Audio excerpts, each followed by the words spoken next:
Greetings all, my name is Dominic and you're tuning in to the Comic Book Report, where we review comic books and graphic novels so you can get an idea of what to read.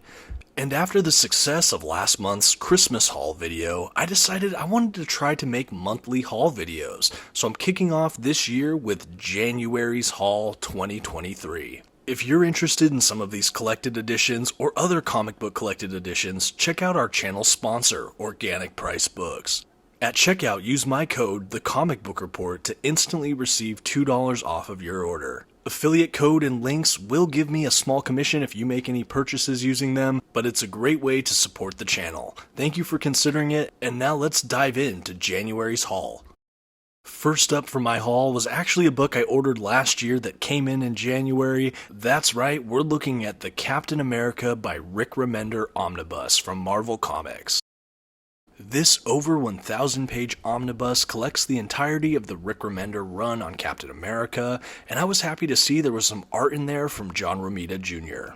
I really wanted to check out this omnibus for no other reason than I'm really starting to enjoy Captain America. I absolutely fell in love with the character when I dove into the Ed Brubaker run on the title, which is still my favorite Captain America run I have ever had the chance to read. But after reading that, I realized I do want to read some other modern Captain America runs.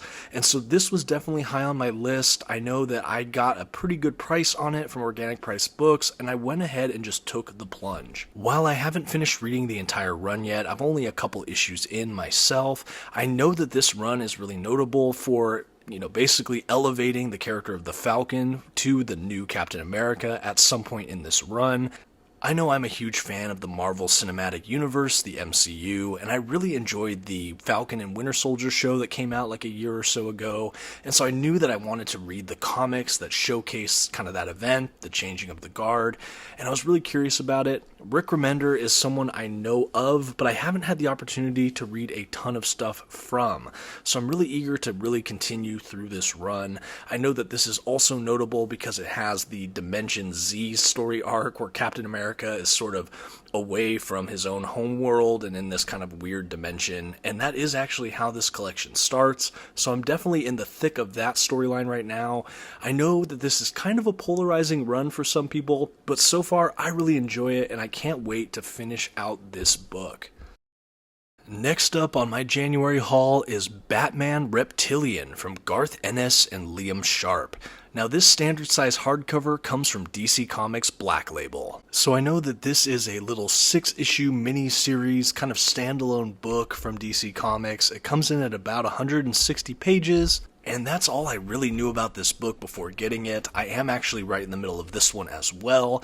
These haul videos, you're actually getting a look at some of what I'm currently reading, which is maybe fun. You'll probably see a lot of reviews on a lot of these books in these subsequent weeks, in addition to some other things coming out. But going back to this book itself, I noticed that DC Comics started publishing a lot of these little standalone hardcover miniseries recently. I know I reviewed Batman Killing Time from Tom King and thoroughly enjoyed it. And I'm hoping to make my way through a couple more. I know another one I'm hoping to get sometime soon is Batman Imposter. But at any rate, this is the one I got next, Batman Reptillian. I know that the art style from Liam Sharp, it has this kind of surrealistic, painted sort of quality. It reminds me of almost some of the stuff you'd see in like Arkham Asylum or some of that like 90s sort of paint, abstract kind of artwork, which is usually not to my taste. I don't usually like that art style, the more expressive, sort of impressionistic, almost kind of art, but I do like it here and there, and it had been some time since I've read a story with art like this, so I'm definitely intrigued. And the fact that he's going to be hunting down some kind of monstrous creature, I'm definitely interested to see where this story goes. Garth Ennis is obviously a huge talent in the world of comics. He's maybe most known for Preacher or The Boys. I've never read The Boys, only dabbled with a little bit of The Preacher. Not really my subject matter personally, but the writing was strong, and I'm sure it's going to be strong in this book. It seems to be already about, a couple issues in. But again, I'm eager to see what this is all about. I've heard mixed reviews, but I'm a sucker for a good Batman book and a good Batman collection. So we'll see how it is. Next up in my haul, we have Star Wars by Jason Aaron Omnibus. I do have one of the direct market covers here. There's another direct market cover and of course the standard edition. And this is a pretty colossal edition from Marvel Comics, coming in at just under 1,200 pages. It does have Jason Aaron's entire run on the title, and it has a couple tie-in issues from things like Darth Vader, Dr. Aphra, and a couple little one-shot issues that tie into some of the little events they have going on in the book. I actually just finished this entire omnibus last night, at least at the time of this recording, and I really loved it. I am hoping to review this in a couple weeks, and I'd suffice it to say that this is maybe my favorite Star Wars comic I've ever read. Admittedly, I've only read a few, like War of the Bounty Hunters and its sequel and some of the Darth Vader stuff, but I just thoroughly enjoyed this. This was so much better than I expected it to be, and I felt myself completely immersed. I think for fans of the Star Wars universe, particularly the original trilogy, this really deserves to be on your bookcase. I think that these really had a little bit of a snapshot of that world, that fantastical world and setting, and I really feel like Jason Aaron just truly understood these characters. The artists as well in the book were absolutely adept at depicting some of these classic actors in a comic book format. And again, for me, it really just feels like we're looking at all of these little adventures that happen between some of the bigger Star Wars movies. I think everything in this entire book is set basically between episodes 4 and 5, so after New Hope, but before Empire Strikes Back, and I really do believe that this is just these other little side adventures that happen to this merry band of heroes like Luke Skywalker, Princess Leia, Han Solo, and more. Thoroughly enjoyed this title and would recommend it to anyone who enjoys Star Wars or a good science fiction fantasy adventure. Next up, I'm excited to say the Infinite Crisis Omnibus from DC Comics. I don't own a ton of DC omnibuses, and so this was a real treat to go ahead and get. This massive book is just shy of 1,500 pages, which is absolutely incredible. I'm really impressed by the binding on this bad boy, the fact that it can fit all this content without really, having too much gutter loss, without kind of falling apart, at least on me so far. I'm really just impressed by it. This book is just absolutely massive. I'm a really big fan of Infinite Crisis. It's actually my favorite DC event that I've had the pleasure of reading. I've read some of the tie-ins, but I have not nearly read everything that's collected in this book. And even what I have read, it has been years and years and years since I visited those tie-ins and even Infinite Crisis as a work by itself. So I'm really eager to dive back into this. You might see a review of this in the coming weeks or months, but suffice it to say, I am really excited. I think all my cards on the table, I am and maybe always will be more of a Marvel Comics fan, but I definitely have a lot of love in my heart for DC Comics, especially some of those main characters, Batman, Superman, and so forth.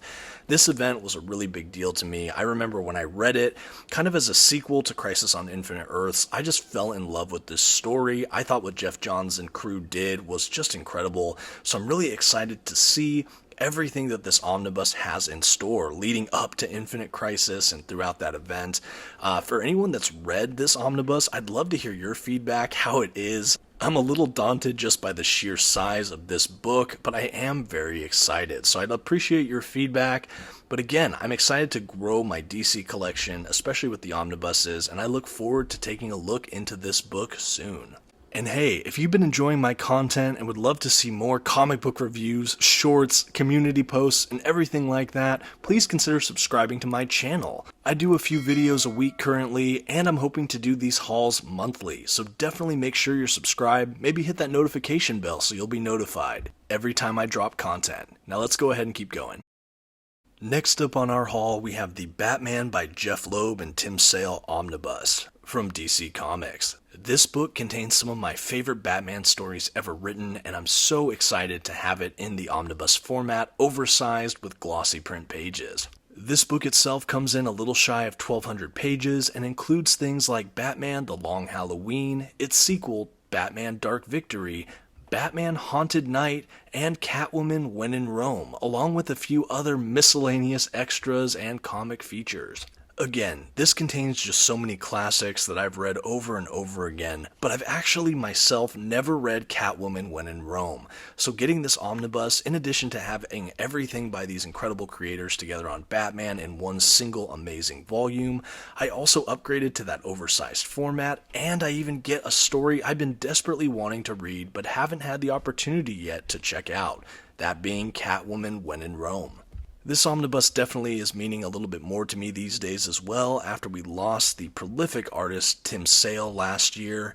That was definitely a loss. We've lost so many good comic greats in the past year, and so to get this omnibus and to remember this incredible artist and these incredible works, I just know I'm going to hold this close on my bookshelf for some time. I know I have reviewed Long Halloween, Dark Victory, and Haunted Night on my channel in the past, so if you want full reviews of those individual comics, you can definitely check it out on my YouTube channel. You can see it under the Batman playlist if I don't link some here. And at any rate, very excited to have this edition. I love the oversized already. These glossy pages just showcase Tim Sale's incredible work just stunningly. I know some of my previous editions were like a matte paper, and I felt like some of the image was almost lost. That glossy sheen just really helps preserve some of the images. And frankly, it's easier to make out some of the details, especially with the darker panels or scenes that we see in his work. Just an incredible collection, can't wait to dive back in. Next up on my haul is actually a trade paperback collection from DC Comics, Batman Joker's Asylum. So this includes Batman Joker's Asylum parts 1 and 2, so it's about 10 issues-ish of incredible content.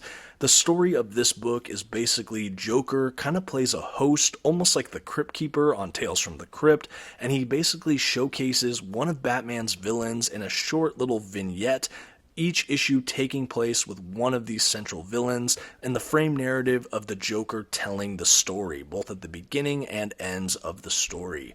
A lot of the villains have kind of tragic tales of woe that, just a little snapshot of their lives, but some of them are done so effectively.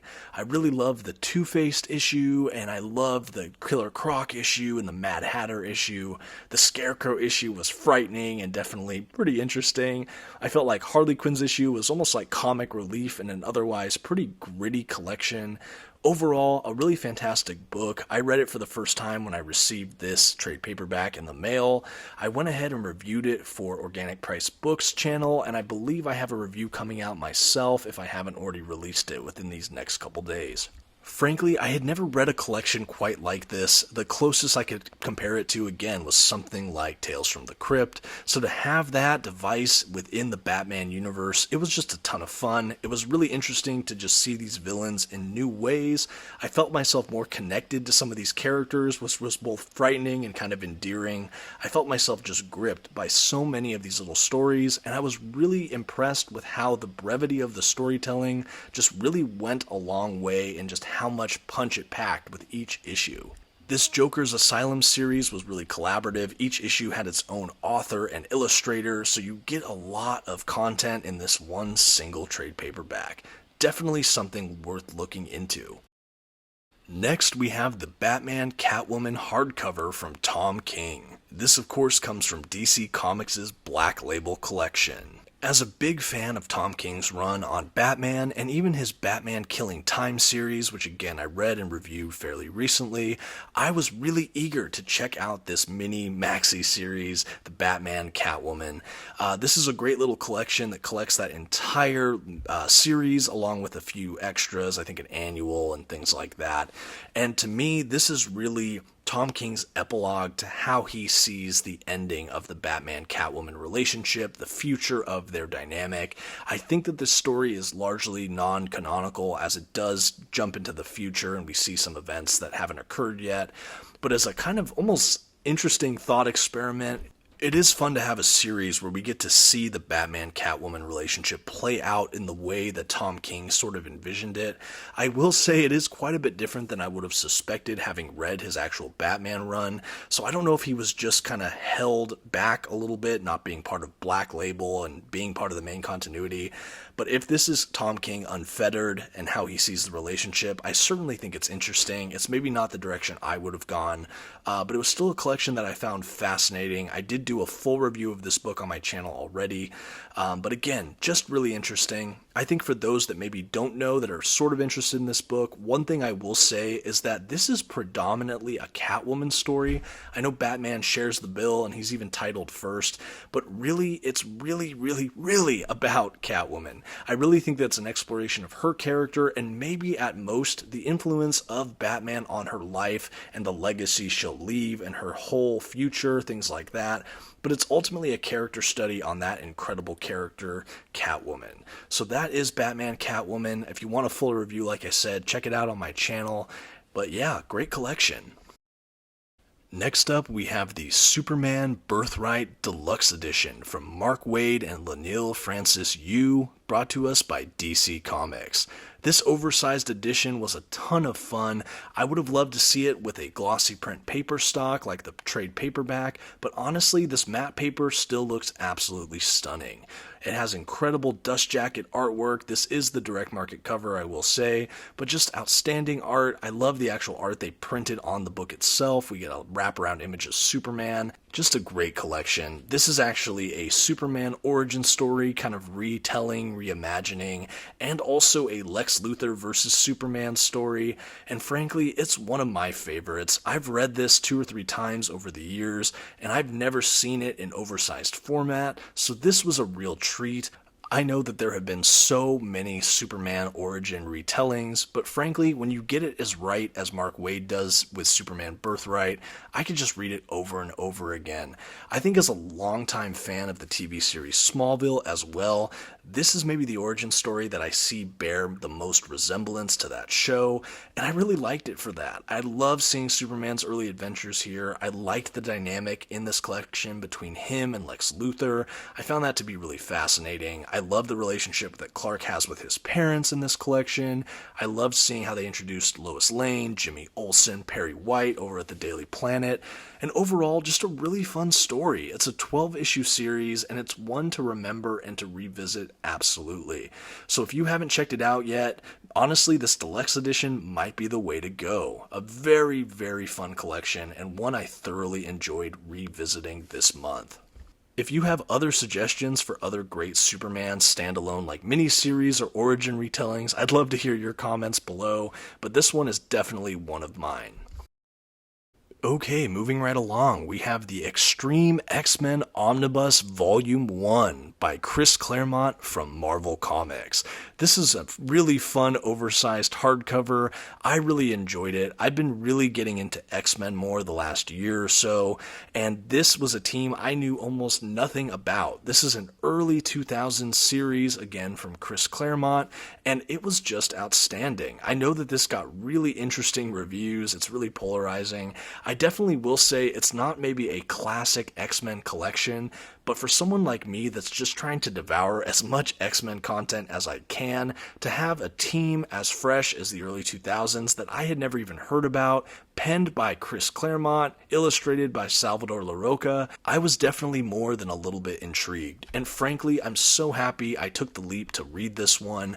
I had an absolute blast. I know I'll be reviewing this shortly as well, but really just a ton of fun. I really loved what I saw with some of the characters in this book, like with Rogue and Gambit maybe being my biggest standouts from the whole collection, with an honorable mention maybe going to characters like Sage, Bishop, and Storm. It's just a really eclectic X-Men team. There was sort of a singular vision as far as the overarching story arc, I would say, and a lot of fun twists and turns throughout. Again, maybe not the most classic, quintessential X-Men collection out there, but for someone looking for a more modern touch X-Men and something a little bit offbeat that maybe not a ton of people are talking about, I really enjoyed X-Treme X-Men. I will say this is a Volume 1. I haven't heard if a Volume 2 has been solicited yet over at Marvel, but I know that a Volume 2 probably would collect the rest of this X-Treme X-Men run. I know for one, if they do release that, I'm definitely going to be interested in that as well. Again, a little bit off the beaten path X-Men book. I think in an era where Grant Morrison's New X-Men probably overshadowed a lot of the other X titles, this might have gone under the radar, but again, really happy I had a chance to visit it. Next up, we have the Captain Britain Omnibus from Marvel Comics, and this is another gigantic collection coming in at just under 1,400 pages. This omnibus honestly collects so much of Captain Britain's early years that it's almost impossible to keep track of everyone who wrote on this book. Notable mentions, of course, are Chris Claremont and Alan Moore, but this is a collection I've been really curious about for a long time, and I'm really excited to check out. I know that it includes some of the black and white issues when Captain Britain was on the bubble of getting canceled, so there is a bit of a mix of colored issues as well as black and white in this collection, just for those out there thinking about it. just so you're aware. Again, I'm really intrigued. I was introduced mostly to Captain Britain, Brian Braddock, in the pages of Excalibur from Chris Claremont. I have a couple of those omnibuses, and I really enjoyed his character and the character of Megan. So I knew learning more about the history of that character would be something I eventually wanted to do. I just barely started this omnibus, so this is going to take a little bit of time to get through, but I'm sure I'll review it eventually coming up here.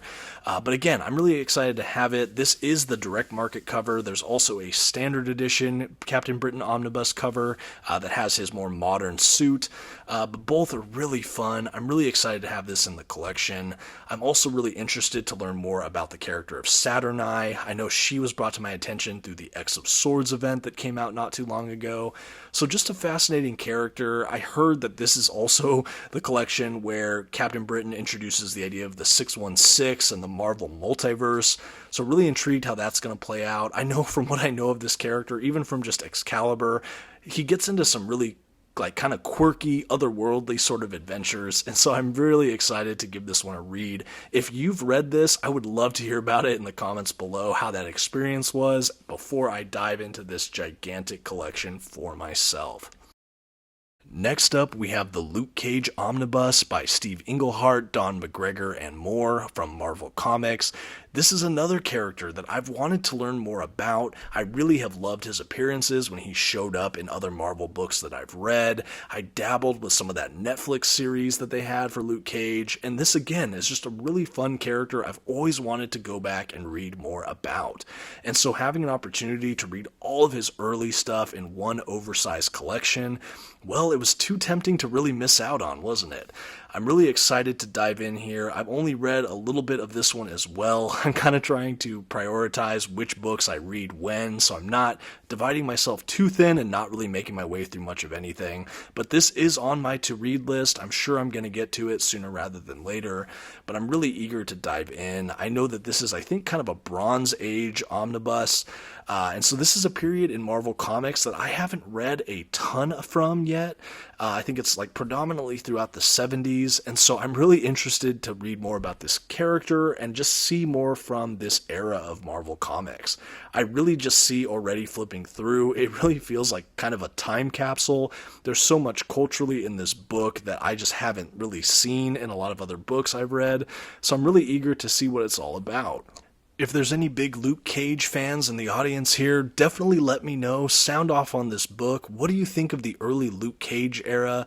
Again, I know that it was really popular when they teamed him up with Iron Fist, and I know that I'd love to see an omnibus of that era as well. But again, I'm really curious about his solo stuff here. I'm really eager to dive in. I know just flipping through this, I love this art style, this kind of Bronze Age stuff. I don't have a ton of it in my collection yet, so this is really something new for me, and I cannot wait to kind of diversify my collection with some of these 70s Marvel comics. Really excited to check out this one. Next up, we have the X-Men Grand Design Omnibus by Ed Piskor from Marvel Comics, and this is definitely a fascinating one that I cannot wait to dive into. Yes, it is an oversized hardcover format like the rest of the omnibuses, but the page quality is super fascinating. Initially, I wasn't sure if this was a matte or glossy paper stock, and now that I have it for myself and can rub the page with my own hand, I'm still not quite sure. It's definitely a different feel than a lot of the other Marvel Omnibus paper stock because they try to give every page this kind of intentionally aged comic book kind of classic era feel and look. I think overall, if this is matte paper, it's the best kind of archival matte paper I've ever seen. It's super thick. If I had to guess, I would almost think it's sort of a glossy paper that's meant to be intentionally aged. At any rate, this is a very, very nice paper stock. I was actually personally really impressed by it. I was most nervous about that when I looked into this collection, feeling like, are these papers kind of just thin or weak or whatever, because they looked so aged and old and kind of browned or yellowed. But really, it is well made. I shouldn't have doubted the Marvel Omnibus line. Once again, they've done it again. As far as the contents of this book, it has all of the X-Men Grand Design series, which is sort of a bird's eye overview of a bulk of the X-Men sort of classic comic book history, retold, I believe, by the Watcher, and it has a very interesting art style from Ed Piskor, who is both the writer and illustrator on this book. I have yet to dive into this yet, but I cannot wait. In addition to that actual series, X-Men Grand Design, it also includes some extras, some scripts, I believe, and some of the classic X-Men issues in that same sort of aged style. So it's really interesting reading some of those other classic issues in the more traditional Marvel omnibuses compared to the aged versions that are reproduced in this collection. A fascinating book that I cannot wait to delve further into. Keeping the ball rolling, we have The Amazing Spider-Man by Nick Spencer Omnibus Volume 1. This oversized collection was one of my most anticipated releases of this year. This is one I had pre-ordered for months and months and months. I was so excited for it.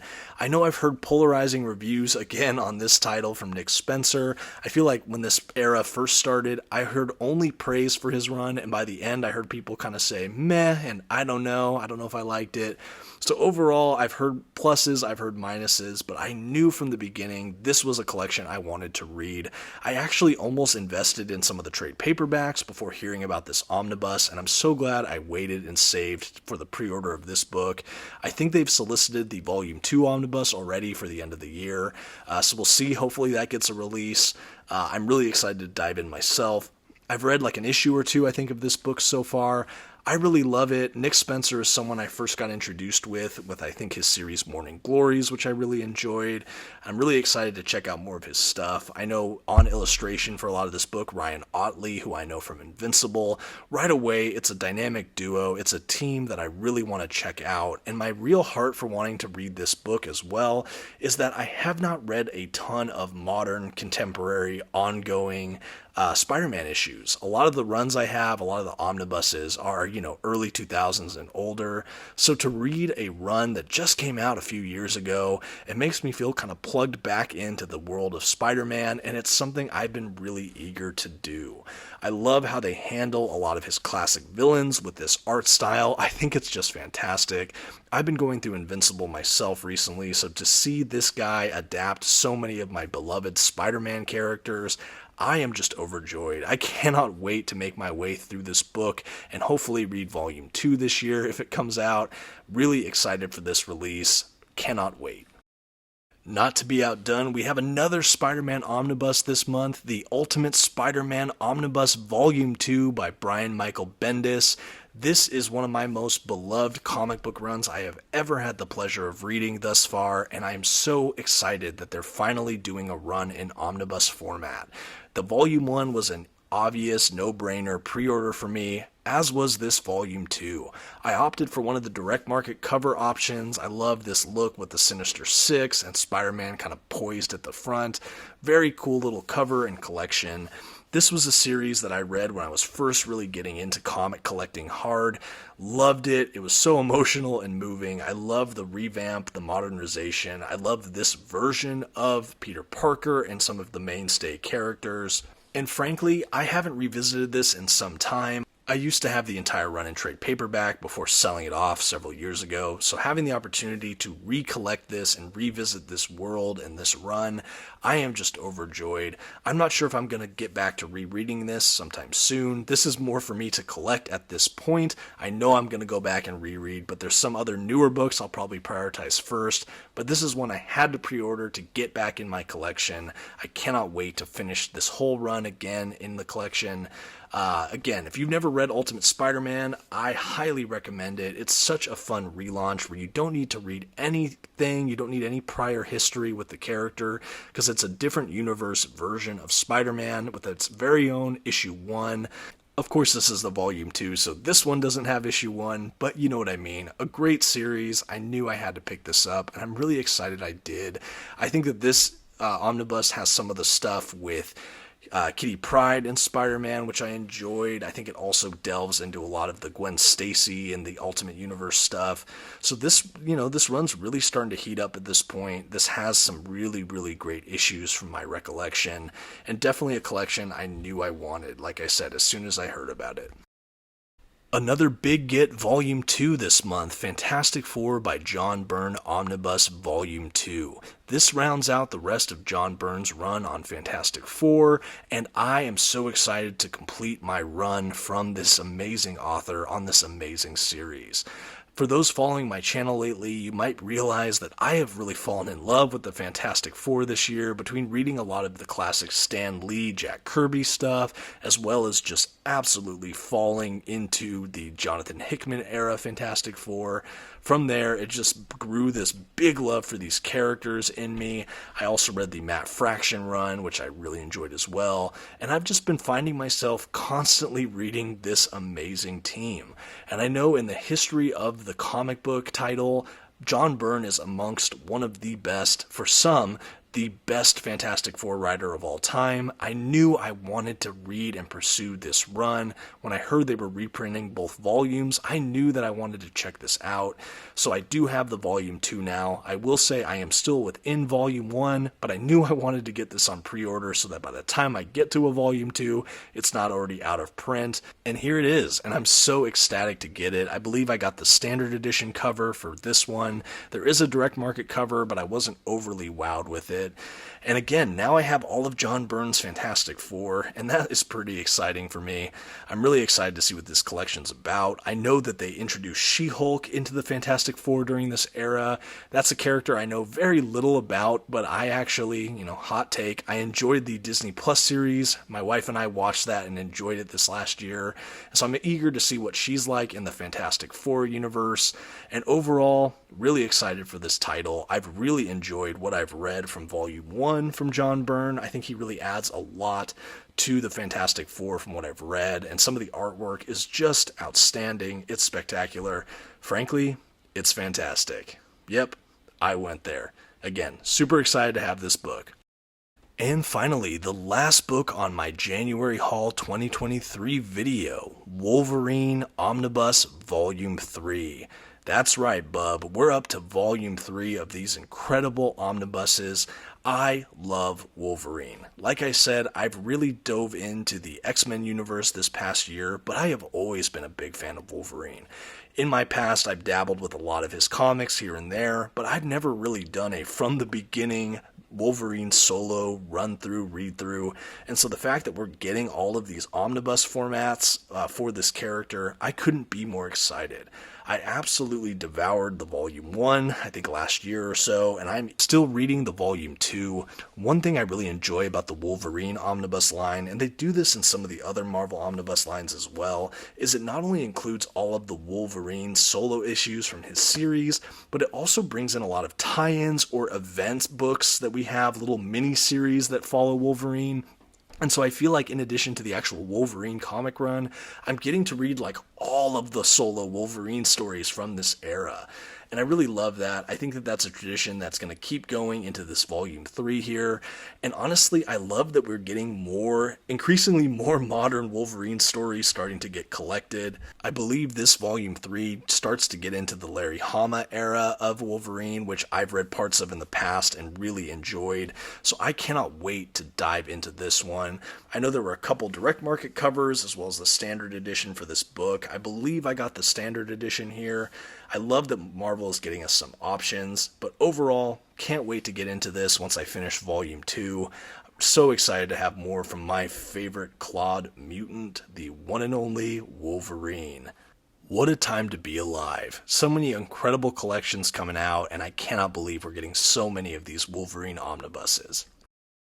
Okay everyone, and that's it for my January Haul 2023. This was definitely a gigantic month for me for these comic book collections. I'm not sure what February will hold, but like I said, go ahead and subscribe, get notified so that when I drop these haul videos, you're the first to know. Thank you so much for watching along. I would really appreciate feedback on what you think of these haul type videos, especially because this is one of the first hauls I've done on my channel. I think I've only done a small handful of these. Let me know if you like this format, if you're excited to see it every month.